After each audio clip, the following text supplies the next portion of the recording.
যে গণ আকাঙ্ক্ষা নিয়ে সংস্কার কমিশন গঠন হয়েছিল সংখ্যাগরিষ্ঠতা নিয়ে ক্ষমতায় আসার পর বিএনপি তা অস্বীকার করেছে বলে মন্তব্য করেছেন জামায়াতে ইসলামীর সেক্রেটারি জেনারেল অধ্যাপক মিয়া গোলাম পরোয়ার। দুপুরে জাতীয় প্রেস ক্লাব মিলনায়তনে তথ্য সংস্কার খাতের সংস্কার নিয়ে আলোচনা সভায় এই কথা বলেন বিরোধী দলের এই নেতা। জুলাই সনদের যেসব বিষয়ে বিএনপি নোট অফ ডিসেন্ট দিয়েছে, গণভোটে হ্যাঁ ভোটের মধ্য দিয়ে 5 কোটি ভোটার তা খারিজ করে দিয়েছে বলে দাবি করেন পরোয়ার। এ সময় মুক্ত চিন্তার নামে এখন অনেকেই সীমা লঙ্ঘন করে বলে অভিযোগ করেন তিনি। বলেন, নীতি নৈতিকতার সীমানার মধ্য দিয়ে স্বাধীন মত প্রকাশ করা উচিত।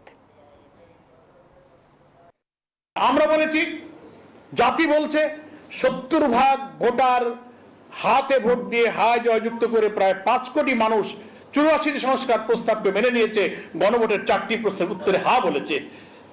ইভেন যারা এখন ক্ষমতায়, তাদের যিনি প্রধানমন্ত্রী, তিনিও তো হা ভোটের পক্ষে ক্যাম্পেইন করেছিলেন। কি করেছিলেন না?